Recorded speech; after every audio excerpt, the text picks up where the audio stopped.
Marzenia o tym wyjeździe rozpoczęły się, myślę, że ponad 6 lat temu. Przygotowania od kilku miesięcy, odkąd tylko dowiedziałem się, że jestem w kadrze narodowej i jestem w drużynie, która będzie startować na Mistrzostwach Świata na Litwie. No i przyszedł czas wyjazdu, długo oczekiwany. Ostatnie zakupy w takim moim okolicznym sklepie, powiedzmy. Auto zapakowane na full. No i ruszam na Litwę na Mistrzostwa Świata, a Was bardzo serdecznie zapraszam na film.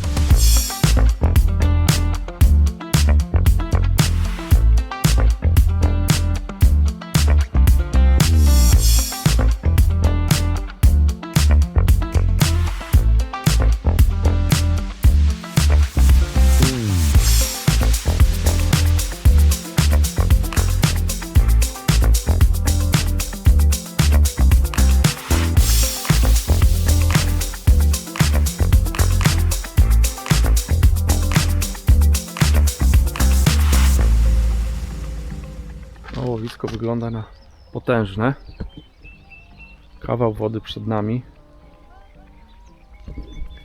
Podejdę do wody, co tutaj słychać. Tutaj w tej strefie podjazd jest idealny, auto za plecami. Dosyć stromy beton. Myślę, że jak popada, to ten beton będzie bardzo śliski. Trzeba bardzo ostrożnie tutaj się będzie przemieszczać po tym betonie. Ale pod powierzchnią jest pełno roślin. Więc trzeba będzie troszkę popracować na stanowisku, żeby te rośliny wykosić. To nie wiem, jak tak wezmę troszkę pod prąd, to widać przy brzegu takie wystające rośliny, więc to jest taki pas, nie wiem ile to może być, z 5 metrów myślę. Pas, dosyć gęsty pas roślin, więc tutaj holowanie ryby przez te rośliny będzie trudne. Uciąg jest wyraźny. Podobno łowią takimi koszykami około 100 gramów, ale jak sami nie zarzucimy koszyczka do wody, no to nie będziemy pewni, jak to robić. Jeszcze jedną rzecz chciałem Wam pokazać. Kwas chlebowy. Być na Litwie i nie napić się kwasu chlebowego, no to chyba grzech. Więc ja na pewno kolejną puszeczkę dzisiaj wypiję. Jedną wypiłem w drodze, jak tutaj jechałem. Tą drugą już pewnie na kwaterze.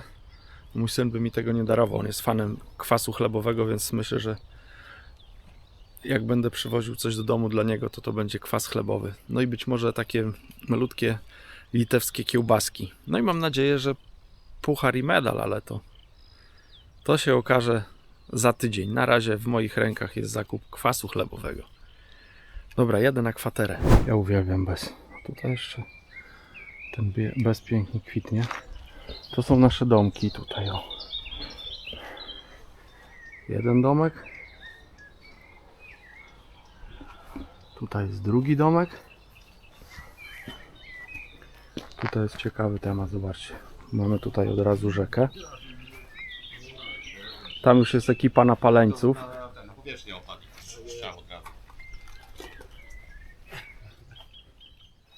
Karty wędkarskie poproszę. Rybarskie listki. Nie mają kart, ale mają rybarskie listki. Zobaczcie, tu jest rzeka. Jak ta rzeka się nazywa? Aumata? To Atmata. Atmata. Półniemna. No to chyba każdy rozumie, że Atmata to jest półniemna. No nie trzeba tego tłumaczyć. Nie, to jest 2/3 niemna. Jednak nie wszyscy rozumieją, bo to jest 2/3 niemna. 2/3 niemna. No to lecę dalej, zobaczcie. Przedrę się tutaj przez krzaki. Tutaj mamy specjalnie dla nas została przygotowana lodówka robaczana. Tam jest jeszcze trzeci domek. Przy domkach są takie wiaty, przy których można sobie zrobić grilla, czy tam jakąś kolację zjeść. Chodźcie do domku, Wam pokażę, jak to wygląda. Warunki skromne, ale dla wędkarzy wystarczające. Mieszkamy tutaj w 5 osób. O, jakieś światło może namierzę. Nie ma. Coś nie mogę tu światła namierzyć. No tu jest jakiś taki niewielki aneksik kuchenny. Z kanapą tu Franek drewniak będzie spał. Dobra, kituję na górę.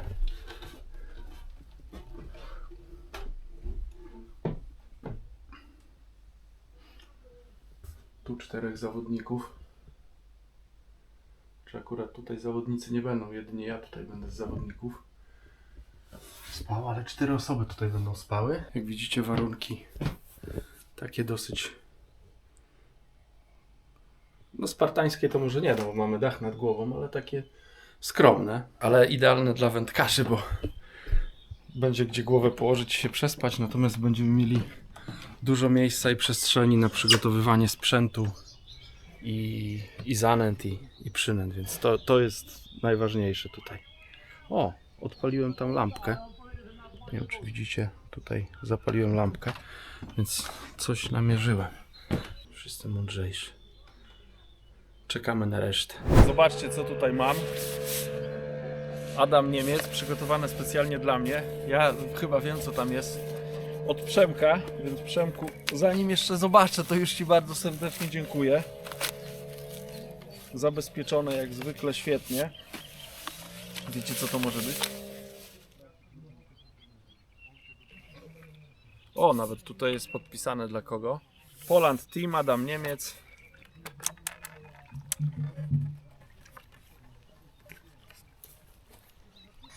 Kurczę, nawet mazaczek. Instrukcja, proszę. Zobaczcie, więc jakbyście chcieli mieć profesjonalną skrzynkę na przypony. Tutaj jest też, ja kiedyś spławikowe takie używałem, to są przygotowane już dziurki. Te dziurki są na każdą długość przyponu. Tutaj są też na magnesiku, zobaczcie, takie piny, że wkładamy tutaj. Nie będę tego wkładał, żeby mi w trawę nie poleciało, bo trochę rąk brakuje. Tu wkładamy pin i mamy miarkę, żeby ładnie dobrej długości przypon przygotować. Także taka niespodzianka.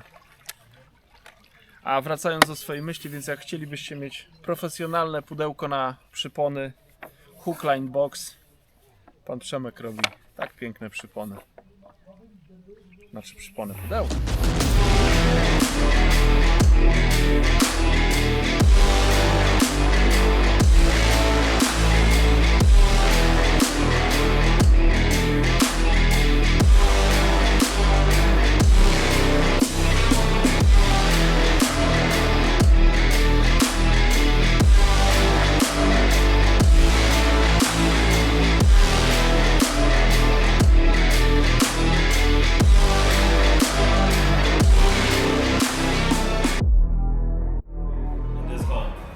Dear guests, with your applause, I present you the organizers and main partners of the championship. Best wishes to our patrons, Ministry of Education, Science and Sport of Republic of Lithuania. With the applause, it's much better, okay?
Thank you, Team Poland.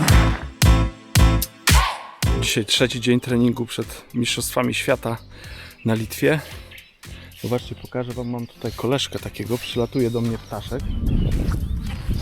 Chyba pozbierał robaki, ale mam nadzieję, że zaraz znowu przyleci, go wam pokażę. Normalnie przylatuje tutaj na beton, patrzy się na mnie, kiwa łebkiem, skrzydełkiem macha, mówi: rzuć trochę robaków, podziel się, nie bądź cham.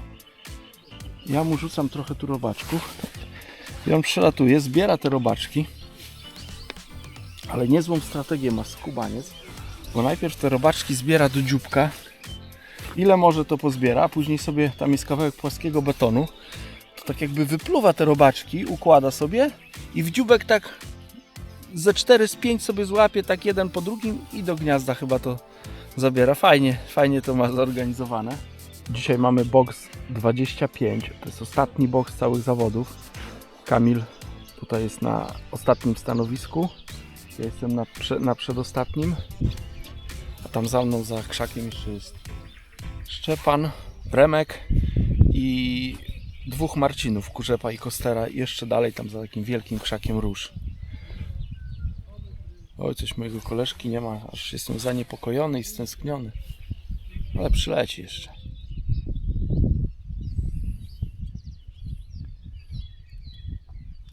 Zobaczcie, przyleciał mój koleżka, nie wiem gdzie on tutaj jest. O, tam go widać. Trochę go donęcę. O, masz.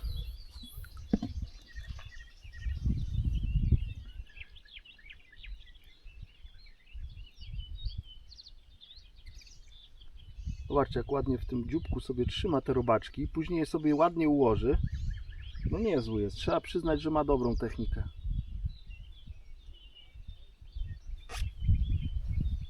Trzeba go dokarmić, bo chyba trochę tych młodych ma. O, białe robaczki spadają, a on je sobie tam zbiera. I tak upłynęła środa, dzień trzeci. Mistrzostwa Świata, panie i panowie. Adaś coś zaciął. Wreszcie ryba, nie rybka. Od razu widać to po uśmiechu Adama, że ryba jest, a nie jakiś pipździelec. Nie wiem, czy to widzicie dokładnie, chyba mamy leszcza, tak? Pierwszy Adaś leszcz, pierwszy leży Adasia trzeciego dnia.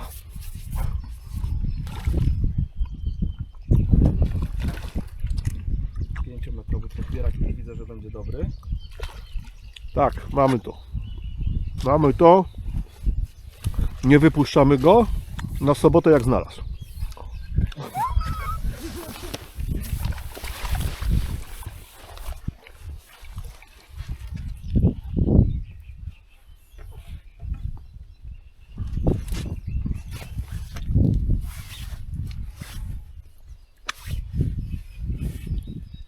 Mamy leszcza.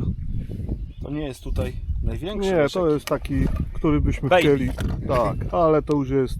Już jest dobra ryba. Pokaż przynętę, pokaż, czekaj, żebyśmy wszyscy widzieli, zobaczcie. Tak, haczyk Match Pro. Już przypomniczka Match Pro.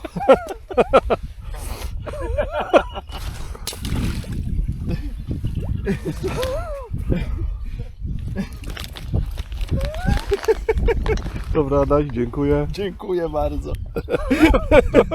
To mówiłem ja. Dzisiaj jest czwartek, czyli 4. dzień treningów. Już trzeba szlifować tak jakby to, co się zostało ustalone, tak żeby opracować jak najlepszą taktykę na sobotnie i niedzielne zawody, ale no, na pewno nam tych 2 dni, na pewno potrzebujemy tych 2 dni jeszcze, żeby pewne rzeczy dopracować. Jak tutaj jechaliśmy, to no, były takie informacje, że jest bardzo duży uciąg, nawet mówiono o 200-gramowych koszyczkach. Mocne wędki oczywiście, główną rybą do łowienia leszcze, ale jak to zwykle bywa na takich zawodach, leszcze są enigmatyczne, zdarzają się bardzo rzadko. Ja przez te 3 dni treningów złowiłem jednego, są tacy koledzy, co nie złowili ani jednego leszcza przez te 3 dni. Pomimo tego, że ustawiali się na te leszcze, no to niestety nie mogli leszczy złowić, bo ich po prostu tutaj zbyt wiele w tej rzece może nie ma w tym okresie, albo one gdzieś tam przepłynęły. Dlatego skupiamy się na krąpiach i z tego co obserwuję, to wiele drużyn już idzie w tym kierunku, żeby łowić krąpie, a nie leszcze. No i trzeba naprawdę wszystko perfekcyjnie dopracować. Nęcenie, sprzęt, zacinanie i tak dalej, więc jest kilka takich składowych, które musimy jeszcze dopracować, żeby to działało. Wczoraj Marcin Kostera miał świetny trening na tych krąpiach, dużo informacji wniósł na pewno do drużyny. Dzisiaj reszta drużyny też musi to jakoś tam posprawdzać. Zdaję sobie też sprawę, że nie możemy się zamykać na łowienie leszczy, bo skoro one tutaj były, no to pogoda się cały czas zmienia. Jak widzicie, pierwszego dnia lało i wiało. No, bardzo nieprzyjemny dzień. Nie pamiętam takiego dnia na rybach. Dawno już nie byłem na rybach, żeby była taka zła pogoda. Wtorek pogoda już była dużo lepsza. Wczoraj też ta pogoda nie była za dobra. Rano padało, w dzień już później się troszkę rozpogodziło, już nie padało, całe szczęście, ale cały czas jest chłodno. Teraz jest około 13 stopni, to jest połowa czerwca, 13 stopni. Dzisiaj ma być taka wichura, że na razie to jest bryza lekka, a już czuć ten wiatr, więc nie wiem, co to tutaj dzisiaj będzie. No nic, postaram się jakoś tą kamerę zamontować, mam nadzieję, że mi wiatr jej nie obali i może dzisiaj troszkę więcej Wam pokażę z treningu, także zapraszam.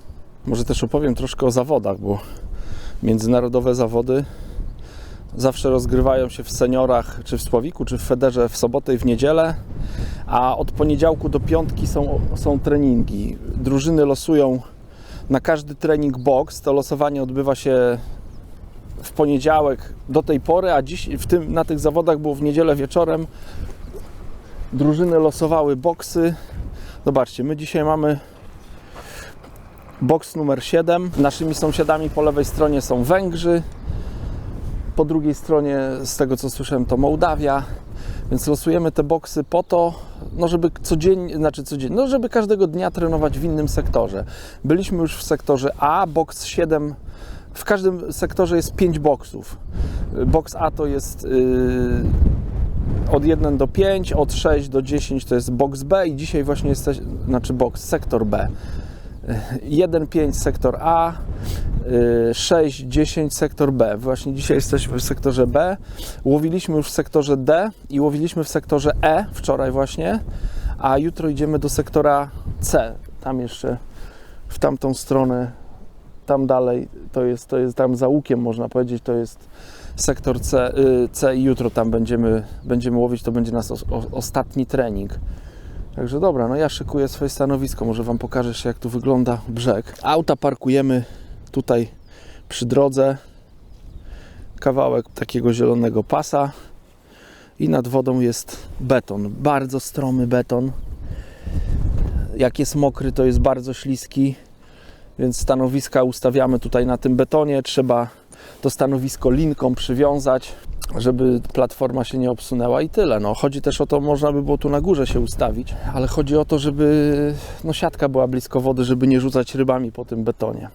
Dobra, kończę gadać i działam. Druga godzina treningu, zobaczcie, co się dzieje. Marcin Kurzepa. To czekaj, Marcin, to ja zwinę swoją, żebyś miał... Zobaczcie tu jaki komandant jest. Jak widzicie, dużo jest ludzi. Wszyscy obserwują nas, podglądają. Całego świata się coś. Tak. Wszyscy wiecie, to ma. Nie będę wam wspominał.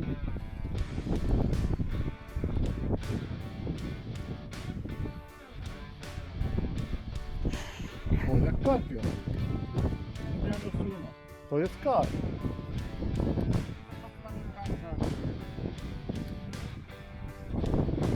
A Polacy lubią karpie w galarecie. Tak. Ale tak jak to będzie karp. To wiesz, co już dzisiaj robimy? Mamy zajebiste kolaki.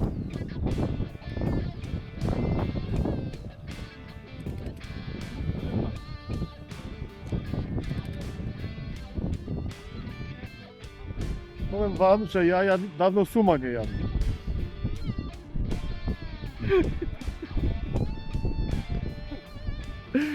A ty Adaś? A Match Pro ma jakieś dobre przyprawy na suma? Oczywiście. Adam, a ty jakie rybki już tam dawno nie jadłeś i miałbyś smak? Sondacze, jednak. Widać, że fachowiec w rybach. Znawca białego mięsa rybiego. A co No oczywiście, wszyscy wiedzą. Duża płoć bruna, tutaj widzimy, umieszana jest u Marcina. Ale duża, biała, jasna. Na pewno nie sandal. Kar. Wielki kar.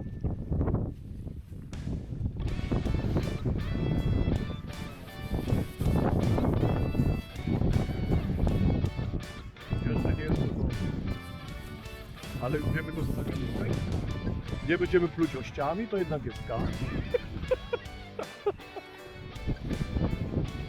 Marcin, masz takie nagranie. To oddzielny odcinek możesz z tego zrobić. Sponsorem kolacji całości jest Marcin Kurzepa.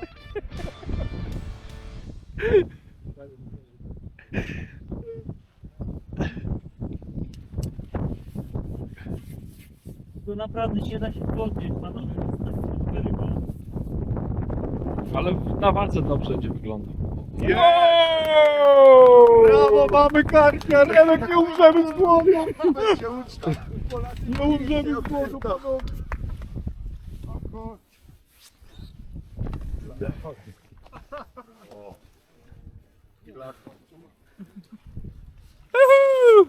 Haczyk oczywiście Match Pro zapięty perfekcyjnie.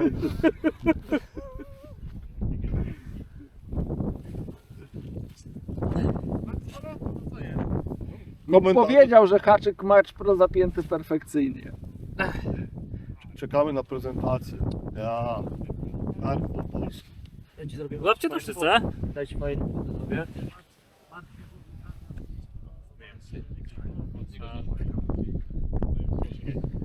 No dobra, gratuluję. Miałem zamiar dzisiaj coś pogadać, bo tak miałem wrażenie, że coś już wiemy o tym łowieniu, natomiast okazało się, że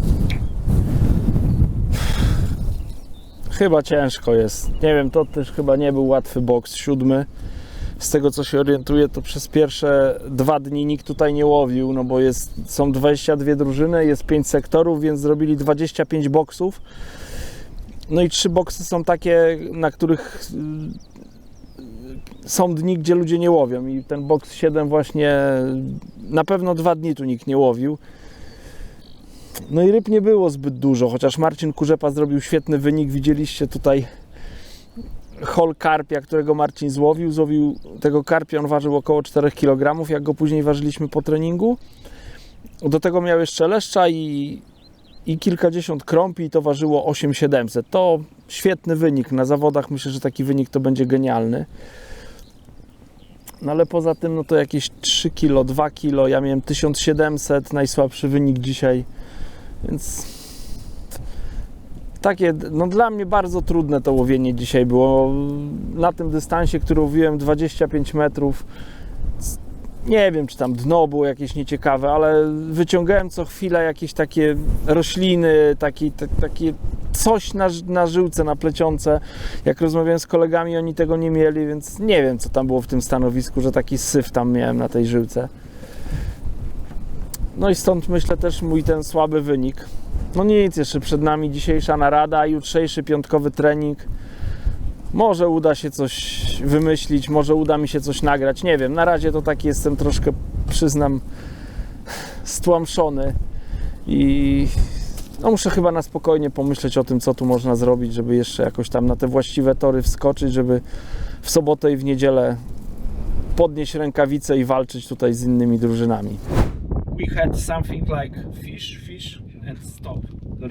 I think that there is a big fish or something in our pack, but we don't know how to fish them. How to catch them, yes. I think it's going to be a difficult weekend for everybody, and I'm sure that the German team, and also Lithuania, maybe even Hungary as well, they'll all be there fighting it out for the top places. But I've seen the Polish team before pull off some great results, so good luck for the weekend, and I hope you do well. Thank you, Alan, for the nice words. You have to know that this is my fishing hero from this when I was younger, so Alan is always my fishing hero. Fantastic. Thank you very much. Fantastic. It was nice to see you. Nice to see you again. Przed nami ostatni dzień treningu. Piątek, jesteśmy w boksie 11. Wydaje się, że to dobry boks na leszcze. No, do końca nie umiemy łowić tych leszczy. Mamy jakieś przyłowy, natomiast nie mamy na nie recepty. No i to jest ostatnia szansa. Myślę, że jak los się do nas uśmiechnie i rzeczywiście będą tu leszcze, to być może uda nam się coś ustalić, ale na razie nie jest łatwo. Zaraz się zaczyna trening. A ja jeszcze miałem przyjemność porozmawiać z Alanem Scotthornem, który z kamerą Drennana przyszedł tutaj, żeby porozmawiać o łowisku, o polskiej drużynie, bo Drennan robi film dla kadry amerykańskiej. Drennan robi film dla kadry angielskiej, bo jest sponsorem kadry. Także no przez to, że się znamy troszkę dłużej, no to zagadał mnie, czy kilka słów można powiedzieć. Trochę się stresowałem, ale mam nadzieję, że jakoś z tego wybrnąłem. Zresztą Janusz z Match Pro prosił, żeby wymienić Match Pro, więc ja bardzo Janusza szanuję i Krzyśka też szanuję, więc Janusz, duży leszcz, nagrał tą rozmowę. Dobra, słyszycie dzwonek, ja zaczynam trening. Zobaczcie, jaki mam luksus. Janusz przyniósł mi kawę, więc w czasie łowienia mam kawę, od razu pokażę, co tu na bocznej półce u mnie się znajduje. No, mam branie. Ty, co ten gość tekści, to ja nie mogę. Jestem z powrotem, bo było branie, coś się działo. To jest zestaw moich koszyczków. Przynęty. Po drugiej stronie zanęta. Porcja przygotowana na następny zarzut. Nieduży leszczyk u mnie się trafił.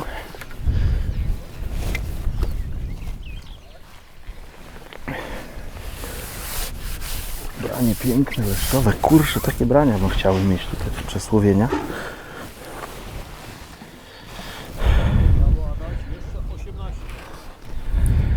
Słyszałem, jaka jest nagroda.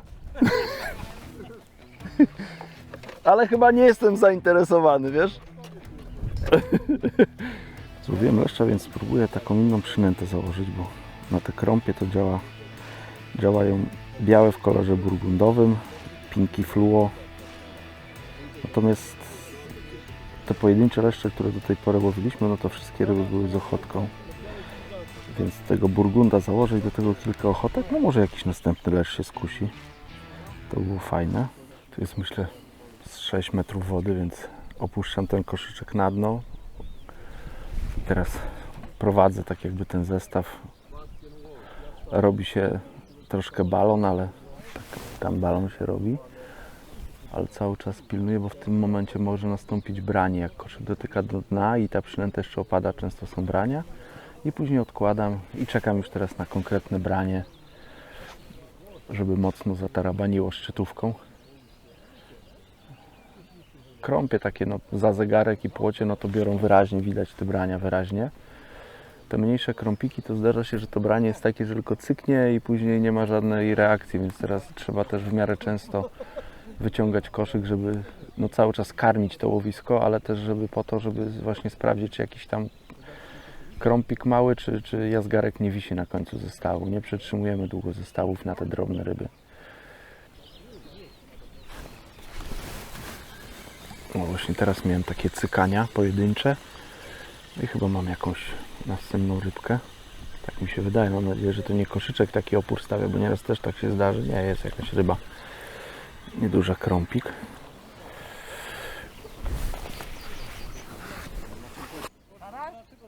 Karaś, no.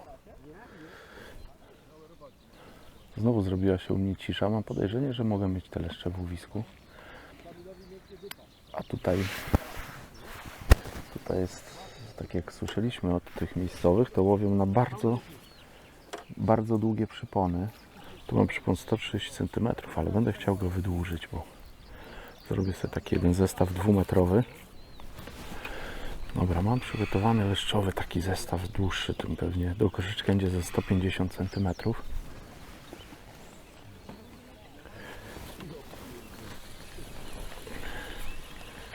Jak nie będę miał obgryzionych rybaków, to trzeba będzie to zarzucić, no bo z jakiegoś powodu przestały mi brać te krąpie.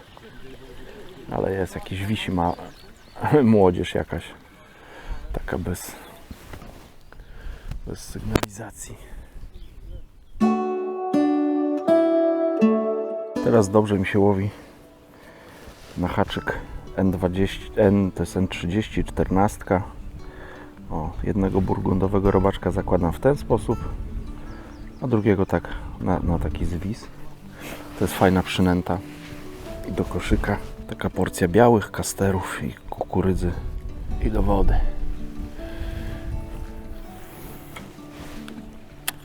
No ale dwa treningi przetrenowałem z nimi, Tak, nie? Adaś dzisiaj bardzo dobrze łowi, ma 2 leszcze na pewno, ma dużo drobnej ryby, ma płocie fajne, ma krąpie.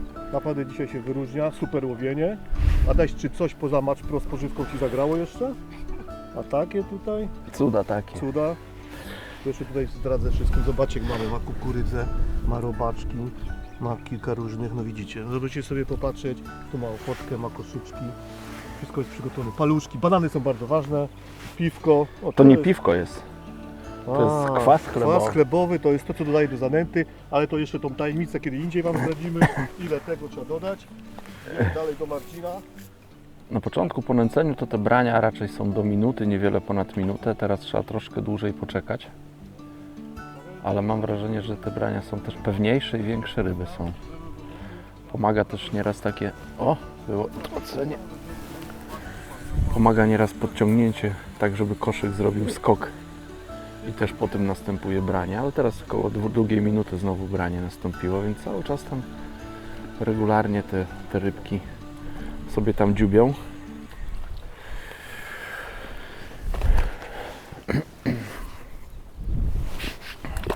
Cały czas trzeba tutaj pracować, podawać przynęty. Cały czas się zastanawiać nad ściśnięciem tego koszyczka, no bo te przynęty trochę przemaczają zanętę.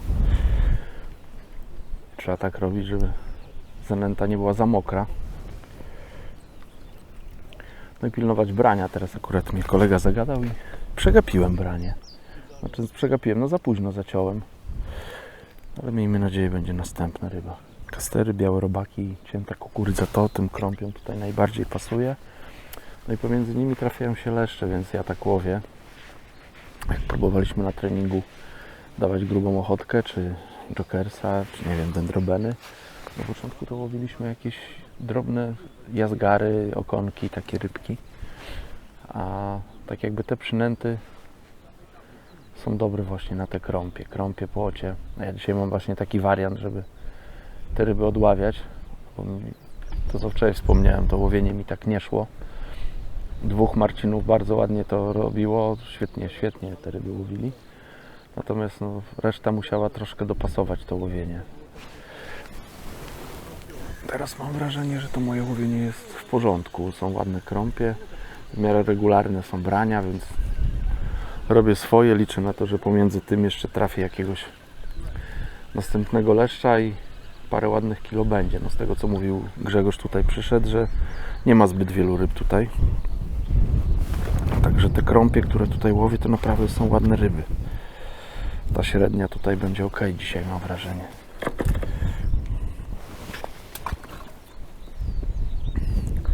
Duży krąg, może sobie spróbuję dać nawet ze 3 takie burgundowe robaki. Te burgundowe robaki też świetnie działają.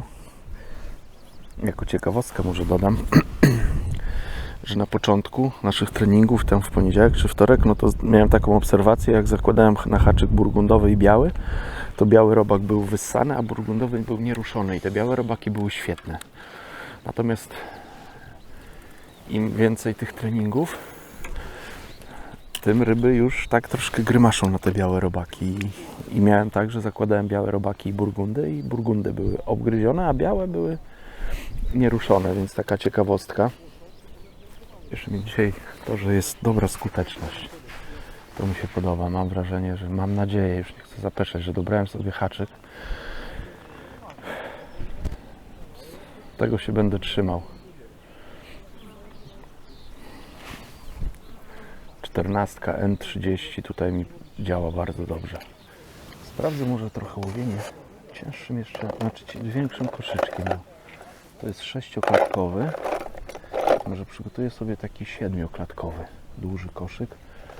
Będę mógł więcej przynęt podawać.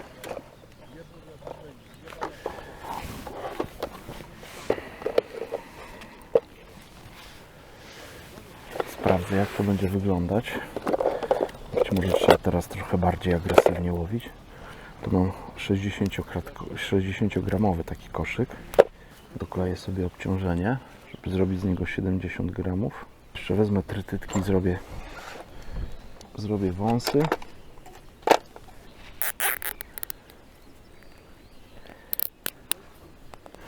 Taki tunik. Trytytki nie dość, że będę mógł z nich zrobić kolce, które będą ten koszyk trzymały na dnie, to jeszcze trzymają mi ciężarki. One raczej nie powinny się odkleić, ale z trytytkami na pewno się nie odkleją. Nieruszone białe robaki mogą odznaczać tylko jedno duże ryby w łowisku, więc od razu podejmuję rękawice i spróbuję na leszcze zapolować. Tutaj takie piękne leszcze, ponad 2 kg się łowi. Ja jeszcze takiego nie złowiłem. Dzisiaj miałem 2, na jednym treningu miałem jednego leszcza. No ale te leszcze to były takie, powiedzmy, do kilograma. Nawet mniejsze może. Więc to nie o to walczymy tutaj. Prania tych leszczy tutaj są potężne. To jak te krąpiki tak tylko tą szczytówką poruszają, drgają, to brania są takie mocne. Wędka odbija. Nie dość, że ładna ryba, to jeszcze przyjemne dla oka branie. Przez to, że nie siedzieliśmy w takich boksach, powiedzmy, leszczowych, mieliśmy małą styczność z tymi leszczami. Koło nas też nie było żadnej takiej drużyny, która by się jakoś wyróżniała leszczami, więc nie mamy dopracowane, co tam tym leszczom podać do koszyczka, jaka jest na nie najlepsza przynęta, najbardziej skuteczna. Więc tak troszkę badamy po omacku. To próbujemy. Mam nadzieję, że uda się coś tam jeszcze wytrenować. Do końca mamy 1,5 godziny treningu, więc mam 1,5 godziny, żeby jeszcze wyczuć, co tutaj tym dużym leszczom pasuje. Tak jak mówię, no tutaj są leszcze potężne. Ja widziałem takie ponad 2, ale są podobno nawet takie do 4. Potężne leszcze, karpie się trafiają, karasie z tych dużych ryb, takich bonusowych. Nie ma pewności, jak długo ten zestaw przetrzymywać też w wodzie, żeby to było dla tych tutaj leszczy atrakcyjne. I prowokacja i od razu jest ryba, to jest fajne.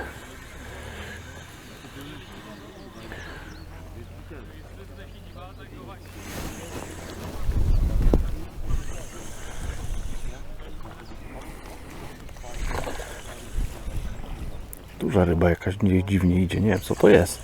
Czy się okaże, że leszcza jakiegoś wywlekę.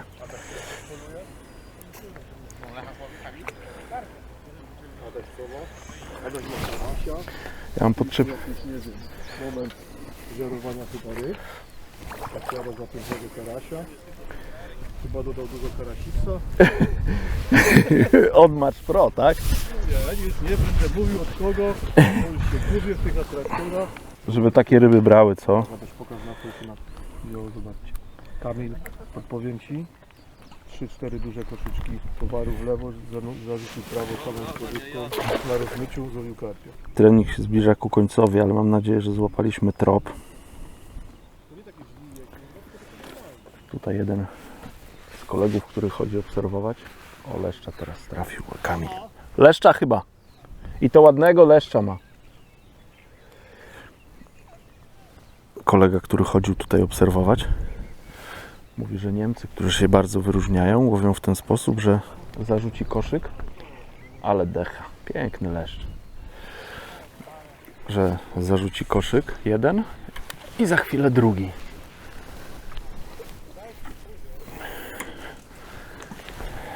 I godzinę od tego, albo z 1,5 od tego, jak mi to powiedział, to tak wpadła mi taka myśl do głowy, że być może, bo tutaj słyszeliśmy, że używają bardzo długich przyponów, być może tu chodzi o to, że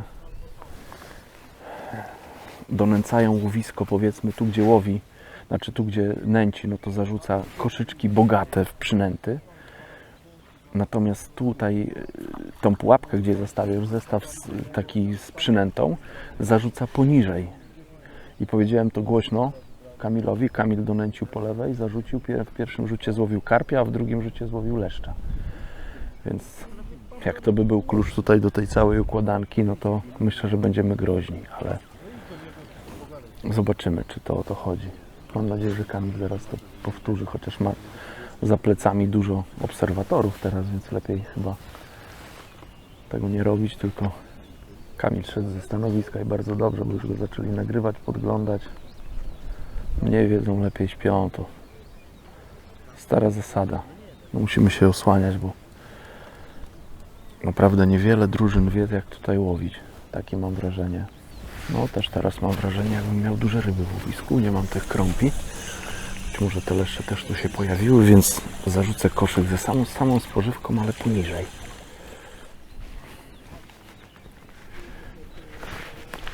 Ty kurwa, zobacz, zrobiłem to samo. Od razu, kurwa, od razu. Pane, jesteśmy w domu, kurna. Mam następnego leszcza, to co mówiłem. Ten sposób łowienia to chyba będzie grał. Kurczę, końcówka treningu i chyba do tego doszliśmy. Wiem!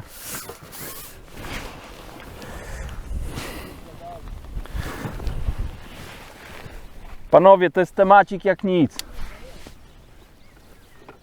To jest petarda, no.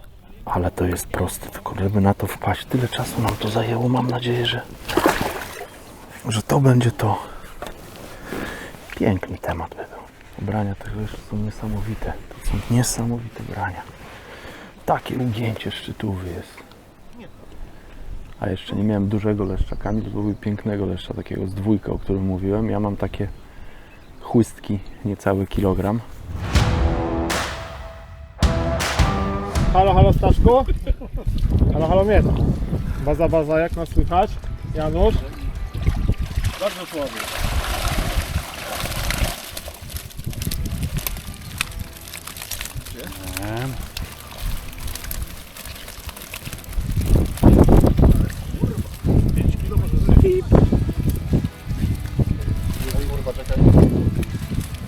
Ty, wagowy. Wagowy nam się popsuł.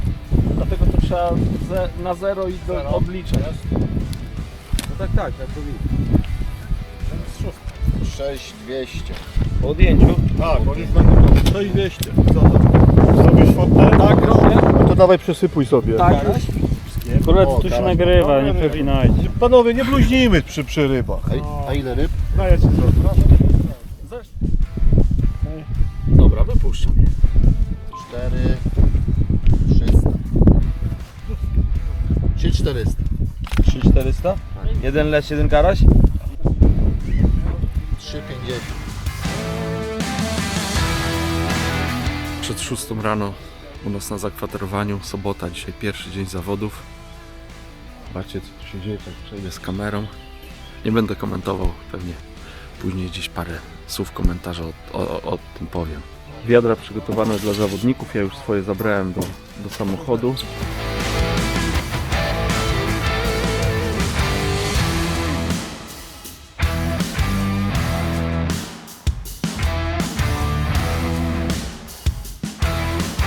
Zobaczcie, kontrola limitów. Idzie do mnie właśnie sędzia. Ładnie przedstawia. Ty przedstawiaj, Franek. Ja nie mogę, ja pytam.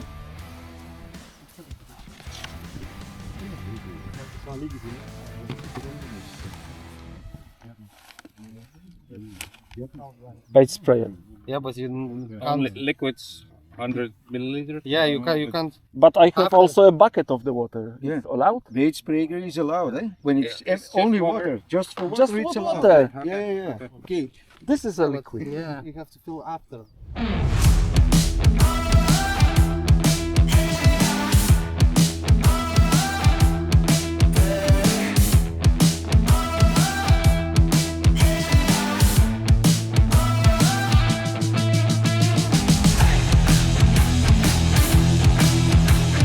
Dobra, zapoznaliście się tutaj z moim stanowiskiem D7.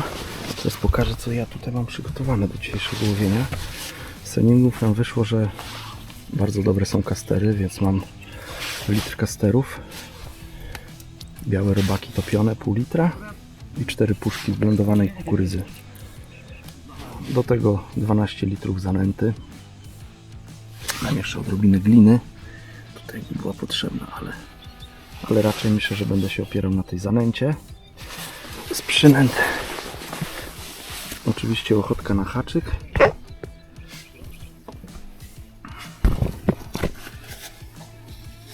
Pinki, głównie pinki fluo mnie interesują. Pinki burgundowe, białe barwione na burgund. Białe i gnojaczki. A tutaj mam też taki podręczny pojemnik z koszyczkami. Klasyczne cage, tylko dorobiłem do nich kolce z trytytek oraz dociążyłem połowie, więc ten koszyk ma 70 gramów. Mam też takie 60 gramowe, i oczko mniejsze też 60 i 70 gramowe. Niestety przed rozpoczęciem zawodów nie możemy wrzucić koszyczka, także nie mogę idealnie dobrać tego koszyczka w czasie nęcenia. Pewnie się okaże, jak wrzucę koszyk, zobaczymy co to będzie. A do nęcenia zostało niecałe 10 minut. Nie przestawiłem czasu, to jest 8:41, pokazuje zegarek. Nie wiem, czy to widzicie, tak troszkę pod słońce. Ale tak naprawdę jest 9:41, więc 9 minut do nęcenia. Dobra, jeszcze dwa słowa powiem przed rozpoczęciem zawodów, bo później zostawię Frankowi Drewniakowi, który mnie obstawia, żeby coś tam w czasie łowienia ponagrywał. Franek i Tomek Drewniak mnie obstawiają. Jeszcze trener Remek Zielonka tutaj ma trykot. Akurat ja jestem w sektorze D na stanowisku 7, więc, a Remek jest z Kamilem Kwoczem na E, ale ma trykot na te dwa sektory, więc on jako jedyna osoba z naszej drużyny może tu w sektorach wchodzić na stanowiska, także też pewnie mi będzie tutaj odwiedzał. Kto w drużynie? Marcin Kurzepa, Marcin Kostera, A. Marcin Kurzepa, B. Marcin Kostera, C. Szczepan Czarnecki, ja w D jestem i w sektorze E jest Kamil Kwocz. Nie wiem, czy to dobre losowanie, czy nie. Są drużyny, które ustawiają się tak, jak dla mnie, wabankowo na leszcze. My się ustawiamy na krąpie i będziemy, mam nadzieję, doławiać do tego leszcze. Co z tego wyjdzie, no to zobaczymy. No. Zawsze ta pierwsza tura to jest takie sprawdzam i dzisiaj to sprawdzenie nastąpi. Wczoraj miałem dobry trening, więc taki jestem zbudowany po tym treningu, bo wcześniej jakoś mi tak nie bardzo szło, ale mam nadzieję, że już i nęcenie już dobraliśmy, więc już wczoraj miałem takie nęcenie, jak mamy dzisiaj na zawody i haczyki, mam nadzieję, dobrałem dobre takie, że te ryby nie spadają, szczególnie krąpie, bo duże leszcze to one biorą tak, że kija zabiera i tam raczej skuteczność jest dobra, gorzej z tymi małymi rybkami. Chodzi też o to, żeby nie wybijać się z rytmu, żeby cały czas regularnie je odławiać i budować wynik, a można w dobrych strefach ich złowić nawet, myślę, że pod 100, kilkadziesiąt, a średnia tych rybek 80 gramów, więc 80 gramów razy, nie wiem, 50 to już są 4 kg. Do tego jeszcze jakieś leszcze i będzie, myślę, świetny wynik dla drużyny. Także nie wiem, czy to tak działa, ale trzymajcie kciuki. Za chwilę pierwsza tura Mistrzostw Świata 2025 na Litwie. Zapraszam.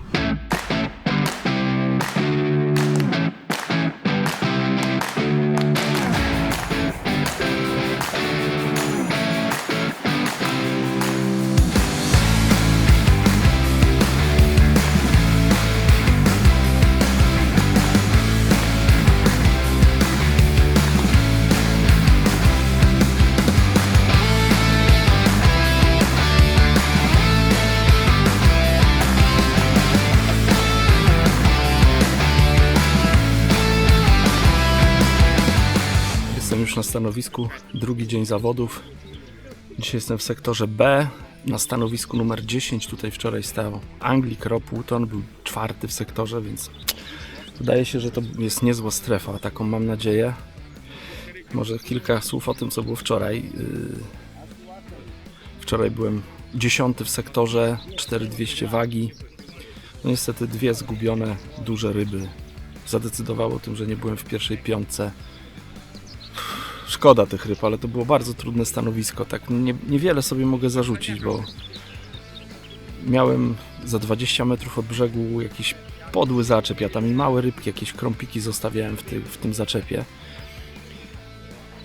Więc jak miałem pierwszego leszcza, no to po prostu go próbowałem, stanąłem na kosz, wędka do góry, próbowałem go na siłę podnieść. No i mocno kopnął i się wypiął. Natomiast no drugiego leszcza no też wydaje mi się, że dosyć tak mocno brałem do góry, ale mimo wszystko gdzieś tam koszyk się chyba zaczepił w ten zaczep i ryba urwała przypon i tyle. No i to był koniec tych leszczy. i po świetnym początku, gdzie na początku złowiłem karasia, trochę drobnych ryb, tak jakby no miałem nadzieję na dobre łowienie, natomiast później się coś popsuło i gdzieś tam w sektorze po prawej stronie ode mnie zaczęli łowić leszcze i dostałem informację, że trzeba się przynęcić. Najpierw się przynęciłem na 35 metr, a wcześniej łowiłem na 29, ale to było za blisko. Później korekta jeszcze przyszedł Remek Zielonka. Kurczę, to była fajna, taka konstruktywna rozmowa. Przyszedł, mówi, słuchaj, w twoim sektorze łowią daleko leszcze 40 metrów, nie ma na co czekać, przenęcaj się. Podałem jeszcze z 5 koszyczków takich, że po minucie przerzucałem. Później było polowanie na leszcza z jedną dendrobeną na haczyku i miałem leszcza, złowiłem leszcza ponad kilo. No i to mnie trochę wywindowało, skończyłem na 10, bo bym był bardzo daleko w sektorze. Ja byłem 10, Kamil był 10, Szczepan był 12. No i nasi liderzy Marciny, Kostera i Kurzepa stanęli na wysokości zadania, zajęli drugie miejsca w swoich sektorach. No i dzięki temu jesteśmy cały czas w grze. W sektorze jest nas 23. Mamy po pierwszej turze 36 punktów. Zaraz sobie uruchomię telefon i ściągę będę miał. Mamy 36 punktów, jesteśmy na 5. miejscu. Z taką samą liczbą punktów 36 są Słowacy przed nami na 4. Na 3 są Holendrzy, 2 punkty mniej od nas mają. I na 2 są Czesi, 31 punktów, więc mamy 5 punktów do 2. miejsca, 2 punkty do medalu brązowego. Na 1. miejscu są Anglicy, 24 punkty. Oni troszkę odskoczyli.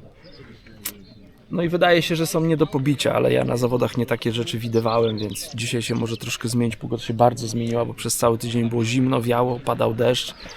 A dzisiaj już jest kolejny dzień takiej, powiedziałbym, stabilnej, ciepłej pogody. Być może to ciepełko trochę uruchomi te leszcze i będziemy łowić inne ryby niż przez cały tydzień. My tutaj wypracowaliśmy sobie łowienie tych drobnych rybek i 2 Marcinów pokazało, że można to robić świetnie. Marcin Koster jeszcze do tego dołowił 3 leszcze. Ale też łowiliśmy jakieś leszcze, zaczęliśmy te leszcze łowić, więc zobaczymy, co to będzie z tymi leszczami.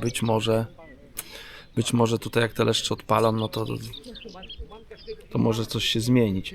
Ale zdaję też sobie sprawę, że i Czesi, czy Holendrzy, czy Łotysze, nie Łotysze, tylko Litwini, gospodarze, zaraz zobaczę, którzy oni byli. Oni na 9. miejscu chyba są dosyć daleko, 48 punktów. Bardzo pewni byli po treningach. Oni po treningach, w czasie treningów, oni już prawie im medale na szyjach wisiały. A wczorajsza tura trochę zweryfikowała tutaj ich aspiracje. Jeden z nich wygrał sektor, prowadzi w klasyfikacji generalnej, no ale niewielu tam się wyróżniło, mieli wpadki, dlatego są tak daleko. Jak dzisiaj będą te leszcze, no to mają na to szansę, żeby się trochę dźwignąć. Anglicy znowu przyznali, że nie umieją tych leszczy tutaj łowić. Nie wiem, jak to zabrzmiało, ale dosłownie tak powiedzieli, że nie są wpasowani w leszcze. Dlatego Anglicy swój wynik zrobili na drobnych rybach. Oni regularnie łowią drobne ryby. Oczywiście jak się trafi leszcz, to go wyciągają, natomiast postawili na łowienie płotek, krąpi. To są ryby, które trafiają do siatek Anglików i robią to świetnie. No i tyle, dobra. Oddam kamerę Adamowi, który dzisiaj mnie obstawia. Ja mam za niecałe 10 minut nęcenie, więc się szykuję. Pokażę tylko może, co mam na półce. Niewiele tutaj się zmieniło. Białe topione, pełno kasterów. Jeszcze druga taka porcja kasterów jest w lodówce. Cięta kukurydza, no i zanęta. Tutaj może troszkę będzie lepiej widać kolor, taki jasna czekoladka. No i to wszystko. Z przynęt, wiadomo, ochotka na haczyk, która raczej jest niepotrzebna. Tutaj mam pinki fluo. Białe burgundowe, to są 2 takie najbardziej tutaj ułowne przynęty. Pinka burgund, biały. Mam jeszcze gnojaczki. Koszyczki. Stosujemy zwykłe cage. Ja może pokażę taki najbardziej. To jest koszyczek, na który łowimy najczęściej. 6-klatkowy cage. Różna masa w zależności od sektora. To jest akurat 60 gramów z kolcami strytytki. ale doklejamy też obciążenie, żeby zrobić 70 czy może nawet 80 gramów. No i takimi koszyczkami tutaj łowimy. Jak, nie wiem, podajemy dużo przynęt, to też można ten koszyczek okleić taśmą. Wtedy ta środkowa część, tak jakby to jest na przynęty, tutaj tylko czopujemy zanętą. I tu mam przykład koszyczka, gdzie dokleiłem trochę obciążenia.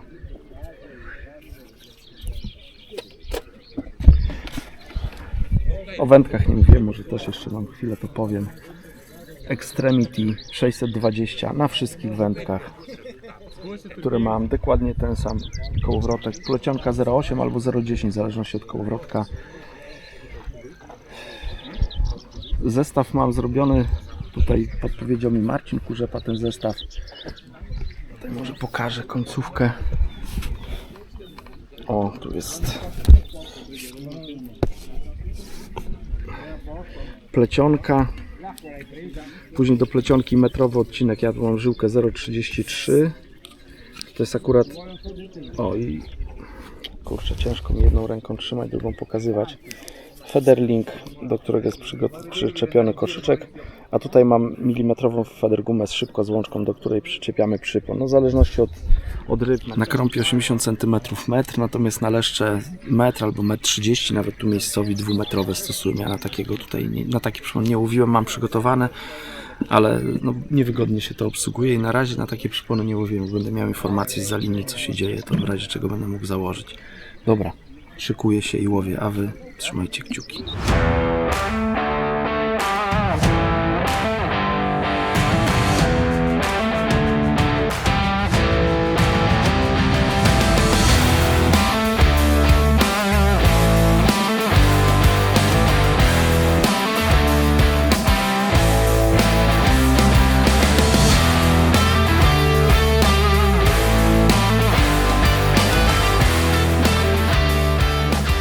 Mistrzostwa świata się zakończyły.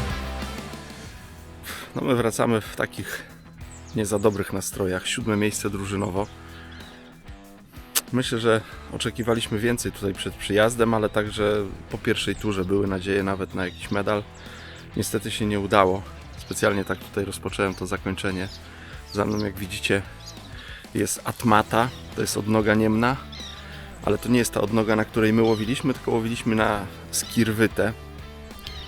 Bo tutaj taka delta, powiedzmy, niemna jest i właśnie na jednej z tych odnóg łowiliśmy. Może usiądę sobie na ławeczce i opowiem wam więcej, co się wczoraj wydarzyło. Wylosowałem stanowisko B10.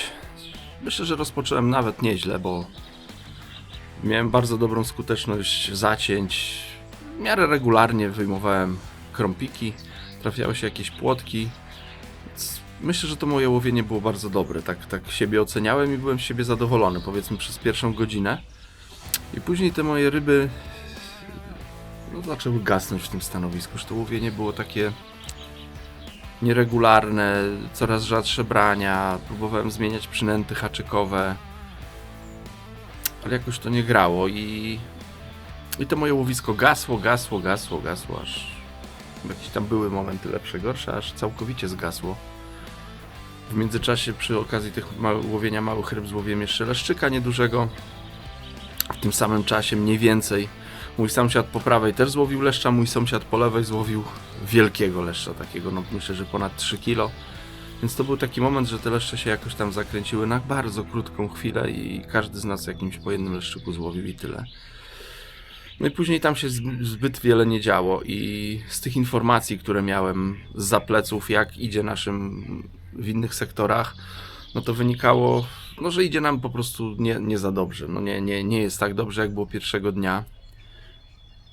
Marcin Kurzepa sobie świetnie radził, polosował bardzo trudny sektor. Znaczy nawet nie trudny sektor, tylko polosował miejsce, no w takim słabym miejscu w sektorze. No i radził sobie tam bardzo dobrze, z tego co słyszałem. Marcin Kostera miał na początku właśnie problemy z tymi niedużymi rybkami, ale jakoś też tam odbudowywał się i dawał radę. Natomiast u mnie, u Remka i u Kamila no było ciężko, więc tak sobie postanowiliśmy, że no skoro zostało już 2 godziny, no to atakujemy strefę medalową, no bo czy złowię 10 krąpików więcej czy mniej i czy będę 10, 12 czy może 8, to i tak to nic nie zmieni, bo będziemy poza strefą medalową, więc no, postawiliśmy wszystko na jedną kartę. Zmieniłem dystans na dalszy, no bo leszcze u mnie w sektorze tam łowił bardzo dobrze Litwin i łowił mniej więcej z, nie wiem, 36-40 metrów, tak jak dostałem informację, więc przenęciłem się na 36 metr. Zastosowałem koszyk 130-gramowy, bardzo ciężki, no i próbowałem powalczyć o leszcza. Złowiłem z tego dystansu ładną płoć, jakieś krąpie, pojedyncze jazgarze, natomiast jazgarze na takie dendrobeny, więc no właśnie, żarłoczne bardzo rybki, ale niestety żadnego leszcza nie złowiłem i zakończyłem z wynikiem 2400, coś takiego, i to było 17 miejsce w sektorze. No bardzo poniżej oczekiwań. Ja byłem zawiedziony swoim łowieniem, o ile z tej sobotniej tury, no byłem niezadowolony też, bo straciłem 2 duże ryby, które dałyby mi czub w sektorze, no to tutaj nie straciłem praktycznie nic, no łowiłem bardzo skutecznie, natomiast no, tych brań było mało. W innych sektorach było lepiej u kolegów, remek, nie wiem, 10-12, już nie pamiętam, jakoś tak. Kamil też coś koło tego miejsca, no i 2 Marciny, tak jak w pierwszej turze, czyli Marcin Kurzepa, Marcin Kostera. 5. chyba i 6. miejsce w swoich sektorach, bardzo dobrze wypadli i też bardzo dobrze skończyli w klasyfikacji generalnej, bo Marcin Kostera był 9, Marcin Kurzepa 11, także top światowy, nie ma o czym w ogóle gadać. Analizowałem sobie, co mogło być nie tak u mnie w tej drugiej turze, że te rybki mi tak gasły. I wniosek, jaki mi się nasunął, no to jest to, że łowiłem za dużym koszyczkiem. Po prostu podawałem zbyt dużo zanęty. Tak jak rozmawiałem z Likerem, który no, był w drużynie angielskiej, która wygrała te mistrzostwa, no to powiedział mi, że ryby uciekały od zanęty, więc Anglicy na początku tylko nęcili zanętą przez, nie wiem, kilkadziesiąt minut, a później już łowili koszyczkami maggot feeder z białymi robakami w środku, białym robakiem na haczyku, już nie podawali w ogóle zanęty. Także no, u mnie był problem z tym, że miałem zbyt duży koszyk. Jestem mądry teraz po zawodach. Ten duży koszyk też wynikał z tego, że można powiedzieć, nie do końca byłem przygotowany na to stanowisko, na którym byłem w drugiej turze. Wylosowałem sektor B, a tam bardzo specyficzny układ nurtu, bo ten cały główny nurt szedł przy brzegu. Sektor B był taki troszkę złamany, ten nurt tak jakby uderzał tu w brzeg i koło mnie ten nurt, tutaj akurat byłem zaraz zakrętem i wymywało to wszystko dalej, więc ja miałem bardzo silny nurt. Przepisy federowe są takie, że gruntować wolno tylko ciężarkiem. Ja nie mogłem wrzucić koszyczka i sprawdzić, jaki jest uciąg. Normalnie pewnie bym zarzucił koszyczek taki, jak miałem przygotowane, nie wiem, 60-70 gramowe. One wystarczały, no praktycznie na każdym treningu nie łowiliśmy ciężej, więc takie koszyczki miałem przygotowane w różnych wielkościach. No ale gdy się okazało, jak zacząłem nęcić, wrzuciłem koszyczek 60-gramowy, od razu mi go zaczęło przestawiać, zarzuciłem koszyczek 70-gramowy, to też było za mało, więc musiałem szybko podjąć decyzję, bo no, był czas na nęcenie. Miałem ze sobą dosyć duże, takie 6-klatkowe koszyczki z kolcami, no i wybrałem ten koszyk 100-gramowy, żeby tam zarzucać i łowić. I w sumie no, po zawodach, jak sobie to chłodno przeanalizowałem, no to był, myślę, błąd, że ten koszyk był za duży. Podawałem za dużo po prostu zanęty. Gdzieś te ryby odskakiwały i to nie było dobre. No i tyle, myślę, że to był taki główny błąd u mnie. Oprócz tego, że ta strefa też nie była jakaś rewelacyjna. No, co prawda Włoch koło mnie, tak jak mówię, złowił leszcza, był 3, bo miał ponad 7 kg, 3 wynik, rewelacyjne miejsce. No ja niestety takiego leszcza nie dorwałem, bo taki leszcz no, wywindowałby bardzo w sektorze. O czym jeszcze mogę powiedzieć? Może o wynikach, bo chyba nie wiem, czy o tym powiedziałem, czy nie. Najwyżej się powtórzę. Wygrali Anglicy w świetnym stylu. Drugie miejsce zajęli Czesi, też bardzo świetnie łowili. I trzecie miejsce zajęli Niemcy. Indywidualnie pierwszy był Felix z Niemiec, to jest jego drugi chyba indywidualny tytuł mistrzowski. Drugi był jeden z Litwinów. Litwini mieli zero-jedynkową taktykę na leszcze i tyle. I ta taktyka prawie w 100% sprawdziła im się w drugiej turze, w pierwszej nie bardzo, ale w drugiej już łowili dobrze. Z tego co kojarzę, to mieli, nie wiem, 2 jedynki, 2, 4, czy jedynkę, 2 dwójki, 4 i jeden zrobił 21 punktów. Właśnie chyba u mnie albo u Remka w sektorze. Tam, gdzie trzeba właśnie na tym dużym uciągu było... Nie, u mnie nie, bo u mnie Litwin wygrał na 100%. U Remka w sektorze C Litwin był 21, prawie ostatni w sektorze. No to taka zero-jedynkowa taktyka. Jak wypali, to jest super, jak nie wypali, no to się ląduje na samym końcu. No, ale Litwini też nie mieli nic do stracenia po tej pierwszej turze, atakowali. No ja to rozumiem. Więc drugi był jeden z Litwinów, a trzeci był Ramon Ansing, Holender. Genialny wędkarz, który się tutaj umiał dopasować. Zresztą na wielu zawodach umie się dopasować, bo ma dwa chyba mistrzostwa Europy w spławiku. W zeszłym roku w Meridzie też stał na podium, z tego co kojarzę. Na Karasiach tutaj na rzece też był na podium, więc bardzo stabilna, wysoka forma. Na koniec wypada podziękować sponsorom. Firmie Genlock, Kacprowi Góreckiemu, Górek Gliny, firmie Prokarm, oczywiście Polskiemu Związkowi Wędkarskiemu. Te firmy przyczyniły się do tego, że mogliśmy przyjechać tutaj na Litwę i godnie reprezentować barwy Polski. Czy można było lepiej? No wiadomo, każda drużyna, która nie zdobyła złota, no może powiedzieć, że coś można było zrobić lepiej. Więc na pewno można było coś zrobić lepiej. Czy daliśmy z siebie wszystko? Tak, daliśmy z siebie wszystko, więc no, tak jakby jest smutek, wiadomo, no bo chciałoby się więcej, natomiast no, pewnie na większe jakieś tam podsumowania jeszcze przyjdzie czas i wyciągnięcie wniosków przyjdzie czas, ale tak na gorąco, no uczciwie przepracowaliśmy te 5 dni treningów podczas zawodów. No nie wiem, no ja ze swojej strony mogę powiedzieć, że dałem wszystko, co mogłem. Więcej nie umiałem. Trzeba było podejmować decyzje. Nieraz te decyzje są trafione, nieraz nie. W drugiej turze u mnie decyzja była nietrafiona, więc niestety. No ale takie jest wędkarstwo. No, trzeba podjąć decyzję i później ponosić za to konsekwencje. Dziękuję też wszystkim kolegom, którzy tutaj z nami byli, szczególnie Remkowi, który jest też, oprócz tego, że jest zawodnikiem, jest trenerem kadry, naprawdę. Szacunek dla niego i ja bym się nie podjął takiej roli, żeby być i trenerem, i zawodnikiem, bo to jest cholernie trudny temat, żeby ustalić całą logistykę tutaj i zakwaterowanie, i wyżywienie, i robaki. W międzyczasie ktoś dzwoni, a na którą przywieźć jedzenie, a gdzie te robaki, a co zrobić z tym, a co z tymi domkami.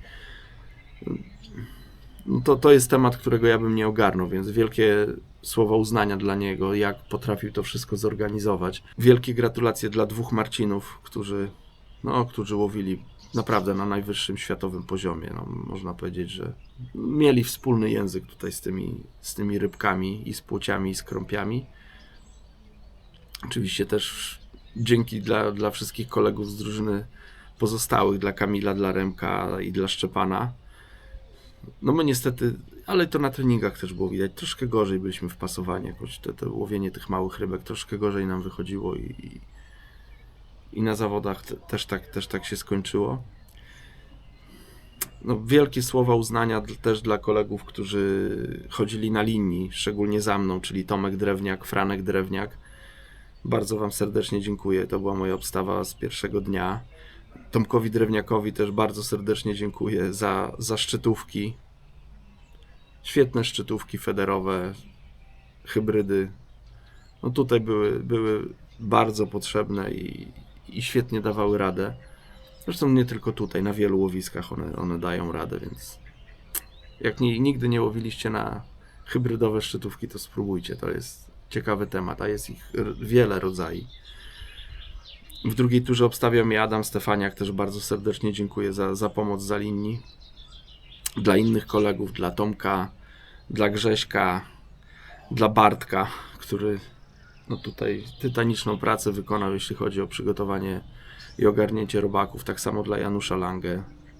też i kawał serca, i wiedzy, i swojej pracy w to włożył. Kurczę, mam nadzieję, że nikogo nie pominąłem. Oczywiście po zawodach odbył się bankiet i wręczenie nagród. To mam nadzieję Michał gdzieś podczas mojego gadania wrzuci. Zobaczycie jak wyglądała dekoracja zwycięzców. No to są piękne chwile dla tych, co wygrywają, więc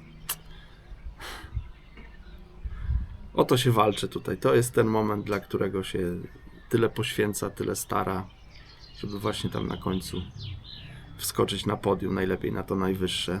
Tym razem nie było nam to dane i myślę, że będziemy budować coś, żeby w przyszłości było lepiej. Nie wiem, czy mnie będzie dane jeszcze wystąpić w reprezentacji. Zrobię wszystko oczywiście, żeby znaleźć się w drużynie na kolejne mistrzostwa. Przede mną droga powrotna do Polski. Także no, chyba by było na tyle. Może jeszcze coś sobie przypomnę, to włączę tę kamerę i coś dopowiem. Bardzo serdecznie dziękuję, że byliście do końca i do zobaczenia w następnym filmie.